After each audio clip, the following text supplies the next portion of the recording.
সুন্দর জীবন গঠন করব তো ইনশাআল্লাহ। তাহলে ঈমান আকীদা এটাকে ঠিক করবেন, আখিরাতকে সবসময় মাথায় রেখে চলবেন, 5 ওয়াক্ত নামাজ জামাতের সাথে পুরুষরা মহিলারা বাসায় সময় মতো ধীরে স্থিরতার সাথে সুন্দরভাবে আদায় করবেন, হক হালালে চলবেন, কখনো হারাম খাবেন না, কোনো মানুষের কষ্ট কখনো যেন না হয় সে চেষ্টা করবেন। এবং এই 5টা কাজ যদি আপনি নিয়মিত করতে পারেন ইনশাআল্লাহ আপনার জীবনটা সাকসেস হবে, আখিরাতের যাত্রাটা সহজ হবে, জান্নাতে যাওয়ার পথ সুগম হবে। এই 5টা কাজ করবো তো ইনশাআল্লাহ।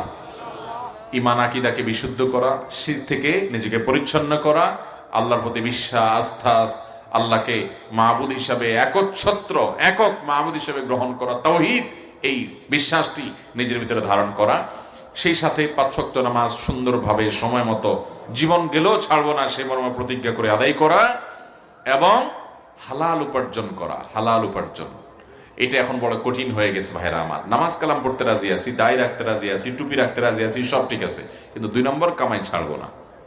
পয়সাটা দরকার দিন শেষে ভাইরা আমার, দুনিয়া থেকে চলে যেতে হবে আমাদের, এগুলো সব থেকে যাবে, ঠিক না বেঠিক? পয়সার সাথে নিয়ে যাওয়া যাবে? কাফনের কাপড়ের পকেট আছে? কাফনের কাপড়ে পকেট আছে? কিছু নিয়ে যাবেন সেই রাস্তাও নাই।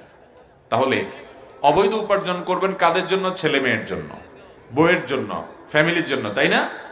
কিয়ামতের ময়দানে তারা বলবে ঠিক আছে আমাদের জন্যই তো আপনি আকাম কুকাম করছিলেন, তাহলে দায়িত্বটা আমরা নিচ্ছি, আপনাকে আল্লাহ যেন শাস্তি না দেয়। ছেলে মেয়েরা বলবে আল্লাহ আমাদের আব্বাকে আপনি জাহান্নামে দিয়ে না, আমাদেরকে দেন, কারণ উনি আমাদের জন্য করছেন। এরকম হবে? বরং সব পলায়ন করবে সেদিন, কেউ দায় নিবে না। তো আল্লাহর জমিনের সবচেয়ে নির্বোধ সে যে যার জন্য চুরি করবে, সে জানে সে নিজে আমার এই চুরির দায় বহন করবে না, আমাকেই বহন করতে হবে। এর চেয়ে নির্বোধ আরেকজন আছে? এর চেয়ে বড় কথা হলো ভাইরা আমার, ফ্যামিলির জন্য সন্তানের জন্য 2 নম্বর পথে কামাই করবেন, সুদ ঘুষ 2 নম্বরে বিভিন্ন পথে উপার্জন করবেন।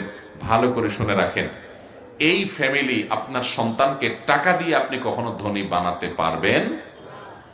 কত বাবা দেখবেন অনেক সম্পদ দিয়ে গেছে, সন্তানরা সব নষ্ট করে ফেলছে। আবার অনেক বাবা আছে সম্পদ দিয়ে যেতে পারে না, সন্তানরা অনেক কিছু গড়ে তুলছে, আছে না নাই? অতএব সন্তানকে সম্পদ নয়, তাকে মনুষ্যত্ব দিয়ে যান, মানবিকতা দিয়ে যান, মানুষ বানায় যান, মুসলমান বানায় যান, মুত্তাকি বানায় যান, নামাজি বানায় যান, শিক্ষিত বানায় যান, বিবেচক বানায় যান। তাহলে দেখবেন এই সন্তান বহু সম্পদের জন্ম দিবে ইনশাআল্লাহ। যেন সম্পদ নয়, তাদেরকে মনুষ্যত্ব দিয়ে যান, চেষ্টা করবো তো ইনশাআল্লাহ। তাহলে 3 নম্বর কাজ হলো হালাল উপার্জন করা। আর 4র্থ কাজ হলো সকল মানুষের উপকার করবেন, কোনো মানুষের কোনো ক্ষতি করবেন কখনো না। কোনো মানুষের কোনো ক্ষতি আমরা করব না, সবসময় চেষ্টা করবেন আমার দ্বারা যেন কোনো কষ্ট না হয়। ভাইরা আমার, পৃথিবীর বিভিন্ন দেশে আমরা অমুসলিম দেশের যত আজে বাজে জিনিস আছে সেগুলো আমদানি করি, ভালোগুলা আমাদেরগুলা তাদেরকে আমরা দিয়ে দিছি। মুসলমান তো সে যার হাত এবং মুখ দ্বারা কেউ কষ্ট পাবে না, এত সুন্দরভাবে সে চলবে। একবার এক সাহাবী মুখ দিয়ে আরেকজনকে একটা শক্ত কথা বলে ফেলেছেন। নবী করিম সাল্লাল্লাহু আলাইহি সাল্লাম শুনতে পেয়ে বললেন, তুমি তাকে এই কটু কথাটা বলতে পারলে? একটা মানুষকে তার মনে আঘাত হয় এরকম কথা বলতে পারলে? মনে আঘাত হয় সেটাই করা যাবে না, আর কিসের মন? আমরা তো পারলে শরীরে আঘাত করি, ঠিক না বেঠিক?